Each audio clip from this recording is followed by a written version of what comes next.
آج کی دنیا میں ہر بندہ پریشان ہے، ہر بندہ ٹینشن ڈپریشن کے اندر مبتلا ہو چکا ہے، اور انسان نے سکون حاصل کرنے کے لیے کتنے ذرائع اختیار کیے بندہ سوچ ہی نہیں سکتا۔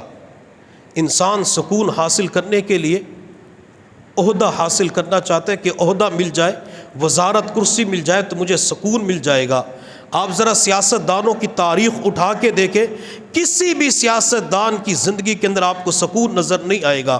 عبد الرحمن اموی جو اسپین کا 50 سال تک بادشاہ رہا، جب اس کا آخری وقت آیا تو کہنے لگا میں نے 50 سالوں کے اندر صرف 14 دن سکون کے دیکھے ہیں۔ 50 سال تک بادشاہ رہا لیکن زندگی کے اندر سکون نہیں تھا۔ کسی نے سکون حاصل کرنے کے لیے ساغر، مینا، شراب، چرس، ہیروئن کی محفل لگائی کہ میں ان چیزوں کو استعمال کروں گا تو مجھے سکون ملے گا۔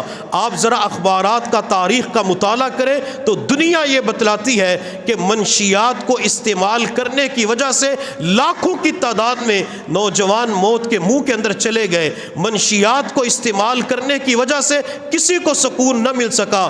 جو شیشہ استعمال کرتے ہیں، چرس استعمال کرتے ہیں، سمد استعمال کرتے ہیں، پتہ نہیں اس ذہن کو سکون دینے کے لیے کیا کچھ نوجوان استعمال کرتا ہے۔ ذرا ان سے پوچھ کے دیکھیں تو صحیح، آپ کو سکون ملتا ہے؟ اس نوجوان بندے کی زبان پر یہی ہوگا کہ ان چیزوں کو اختیار کرنے کے بعد کبھی سکون نہیں مل سکا۔ انسان سکون حاصل کرنے کے لیے سگریٹ نوشی کرتا ہے، جوانی کی عمر ہوتی ہے، ماں باپ سمجھا سمجھا کے تھک جاتے ہیں، سگریٹ نوشی سے باز نہیں آتا، کہتے ہیں سکون ملتا ہے۔ کیا سگریٹ نوشی کے اندر سکون مل سکتا ہے؟ وہ بندہ جب سگریٹ کی ڈبیاں کھولتا ہے تو اپنے پاؤں پہ کلہاڑی تو اسی وقت ہی مار لیتا ہے۔ سگریٹ کی ڈبیا کے اوپر کیا لکھا ہوتا ہے کہ سگریٹ نوشی منہ کا کینسر ہے، تصویر بھی بنی ہوتی ہے، لیکن اس کے باوجود اپنے علم کے اوپر عمل کی توفیق نہیں ملتی۔ کیا سگریٹ کی وجہ سے سکون ملا ہے؟ اور ایک بات یاد رکھیں کہ جو سگریٹ نوشی کرتے ہیں تو ان کی مشابہت جہنمی لوگوں کے ساتھ ہوتی ہے۔ جن لوگوں کو جہنم کے اندر ڈالا جائے گا تو ان کے منہ سے، ناک سے، کانوں سے دھواں نکل رہا ہوگا۔ جو دنیا کے اندر سگریٹ نوشی کرتے ہیں تو ان کی مشابہت ان کے ساتھ ہو جاتی ہے۔ اب یہ سگریٹ پینے والے نے فیصلہ کرنا ہے کہ وہ جنت کی طرف جانا چاہتے تو جنتی لوگوں کی مشابہت اختیار کریں۔ جنتی لوگ کیسے ہوں گے کہ ان کے جسموں سے عمدہ خوشبو آ رہی ہوگی۔ جو سگریٹ پینے والا ہوتا ہے، ایک محفل کے اندر سگریٹ استعمال کرتا ہے، پوری مجلس کو پریشان کر کے رکھ دیتا ہے۔ بس کے اندر 50 مسافر سوار ہوتے ہیں، ایک بندہ سگریٹ پیتا ہے، وہ 50 مسافروں کو اذیت پہنچانے والا ہوتا ہے۔ لوگوں نے سگریٹ استعمال کی، سکون نہ مل سکا، شراب استعمال کی، سکون مل نہ سکا، چرس استعمال کی، سکون مل نہ سکا، ہیروئن استعمال کی، سکون مل نہ سکا۔ سکون حاصل کرنے کے لیے جتنے بھی نشے ہیں سب استعمال کر لیے گئے لیکن سکون نہ مل سکا۔ انسان نے سکون حاصل کرنے کے لیے رقص و سرور کی محفلیں سجائی، اس نے سٹیج ڈراموں کا انعقاد کیا۔ کتنے لوگ ہیں جو سٹیج ڈراموں کو دیکھ کر سکون حاصل کر سکے؟ کسی کو سکون نہ مل سکا، چاہے وہ سٹیج ڈرامے سامنے دیکھے جائیں یا موبائل کی سکرین پر دیکھے جائیں، بندے کو سکون مل ہی نہیں سکتا۔ بندہ سکون حاصل کرنے کے لیے تھرکتے جسموں کے تماشے دیکھتا ہے، وہ 4-5 منٹ کا کلپ دیکھتا ہے کہ میرے جسم کو، میرے دل کو سکون ملے گا۔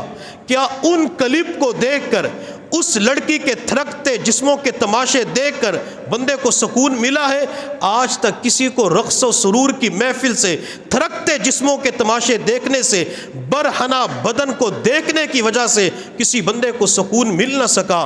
لوگوں نے سکون حاصل کرنے کے لیے مختلف چیزوں کو اختیار کے سکون نہ ملا۔ جب بندے کو سکون نہ ملا تو میرے اللہ کی طرف سے پھر بندے کو آواز آتی ہے، میرے بندے تو نے سلطنت کو حاصل کیا، سکون مل نہ سکا۔ میرے بندے تو چاند اور مریخ تک پہنچ گیا، تجھے سکون مل نہ سکا، تو نے شراب چرس کو استعمال کیا، تجھے سکون مل نہ سکا، تو نے اپنی خواہشات کو گندی جگہوں پہ استعمال کیا، تجھے سکون مل نہ سکا، تو نے لڑکوں کے ساتھ بدفعلی کی، تجھے سکون مل نہ سکا، تو بدکاری کے گناہوں کے سمندر میں ڈوب گیا، تجھے سکون مل نہ سکا۔ میرے بندے، سکون حاصل کرنے کے لیے تھرکتے جسموں کے تماشے دیکھے، تجھے سکون مل نہ سکا۔ میرے بندے، تو کتنا پاگل ہے، تو کتنا دیوانہ ہے، کانٹوں کے اوپر بیٹھا ہوا ہے اور چاہتا یہ کہ کانٹا نہ چبھے، تو آگ کے انگاروں پہ بیٹھا ہوا ہے اور چاہتا یہ ہے میرے جسم کو سکون ملے۔ میرے بندے، تیرا دماغ کہاں چلا گیا؟ تو پاگل تو نہیں ہو گیا، دیوانہ تو نہیں ہو گیا؟ اللہ تو ہی بتلا مجھے سکون کہاں مل سکتا ہے؟ اللہ کائنات کی چیزوں میں سکون مل نہ سکا تو میرا اللہ جواب دیتا ہے، الا بذکر اللہ تطمئن القلوب۔ میرے بندو، اگر تم سکون چاہتے ہو تو میری یاد کے اندر تمہیں سکون ملے گا۔